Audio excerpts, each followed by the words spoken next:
Mohamed Lakila, les experts comptables au cœur de l'économie, ils ont été très présents dans l'élaboration de cette loi ESSOC et vous les avez aussi écoutés. Oui. Est-ce que ça marche là? Est-ce que ce micro marche? Non, il ne marche pas. Je prends celui-là. Oui. Merci d'abord pour organiser cette réunion et de parler encore d'ESSOC. Je vous rappelle, ESSOC, c'est un État au service d'une société de confiance. Un État au service, avec cette société de confiance. Alors, c'est une vraie révolution culturelle. Quand on parle de confiance entre l'État, les sociétés, mais le contribuable ou le citoyen, tout simplement, c'est une vraie révolution culturelle. Regardez l'état de notre société aujourd'hui. Quand on a des manifestations, comme on a eu encore hier, où certains élus parlent de la police, en disant que c'est des barbares, en parlant de la police. Bien, ESSOC a été construit sur cette philosophie avant tout. C'est-à-dire comment on peut se faire confiance mutuellement. Et je crois que c'est vraiment la base.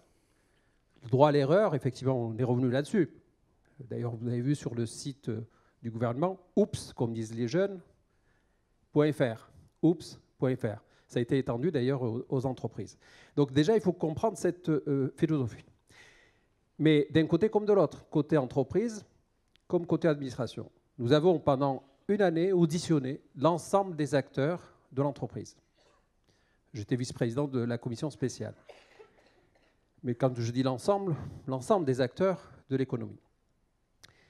On a peut-être failli, on n'a pas suffisamment auditionné l'administration. En tout cas, moi, je me sens responsable à ce niveau-là. Je n'ai pas été auditionné. La base, pas que Bercy, bien évidemment, ils étaient au cœur du sujet.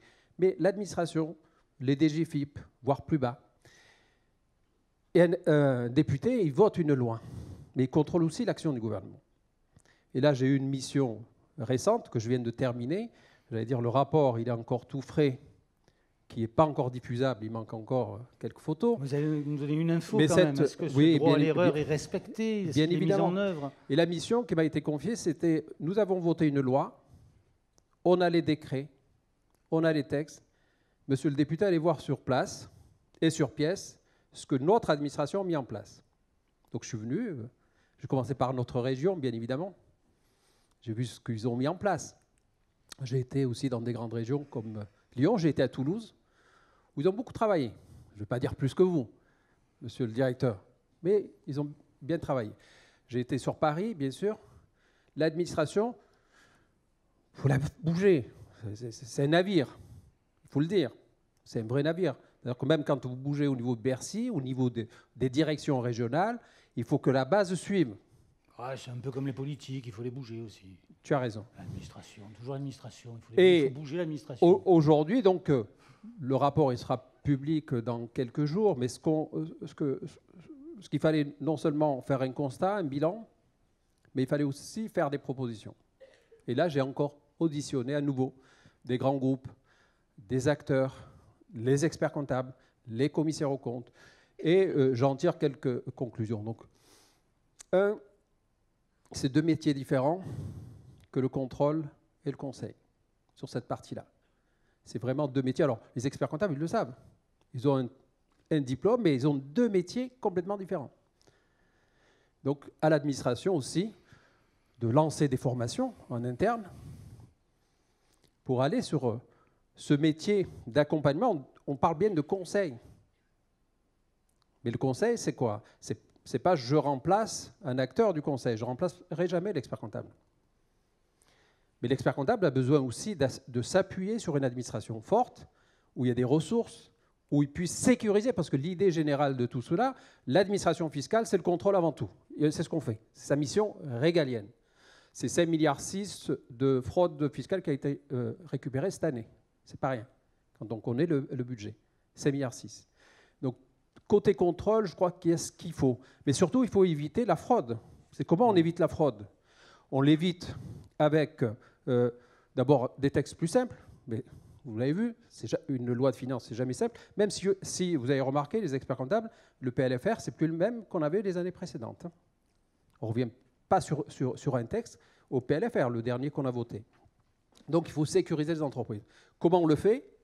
Eh ben, on le fait avec une administration qui n'est pas là que pour redresser, mais qui est là aussi pour accompagner. Donc on fait tout pour sécuriser. Je reviens simplement sur la TVA, là où il y a la fraude la plus importante. La TVA, c'est plus de 50% du budget, des recettes de l'État. On a la profession, rappelez-vous, c'était le mandat précédent, on avait dit qu'il faudrait travailler sur l'objet de la fraude, donc supprimer l'objet de la fraude, qui est la TVA, avec ce qu'on appelle l'autoliquidation. Comme il n'y a quasiment que des experts comptables, je n'ai pas besoin de faire un cours là-dessus. Oui. Ça a été fait dans le bâtiment pour les sous-traitants. Plus de TVA pour les sous-traitants, donc plus de fraude. L'intracommunautaire au niveau européen, pour ceux qui connaissaient la TVA à l'époque, où il y avait beaucoup de fraude, il n'y en a plus. Et on avait le Conseil supérieur à l'époque avait fait des propositions allant jusqu'à supprimer la TVA dans le B2B, intra-assujetti. J'ai porté des amendements là-dessus dès la première année. Alors, dans ce PLF, on va écouter dès le début de nos débats, notre ami commun Darmanin m'a dit on vous a écouté, monsieur le député, donc il y a un amendement qui est passé, enfin dans le PLF c'est passé, tout ce qui est TVA sur les importations ne sera plus liquidé, ça sera de l'autoliquidation. Donc on fait des pas. Vous êtes en train de nous dire qu'il y a eu des pas. Il y a eu des pas importants. C'est la stratégie des petites victoires. Bien.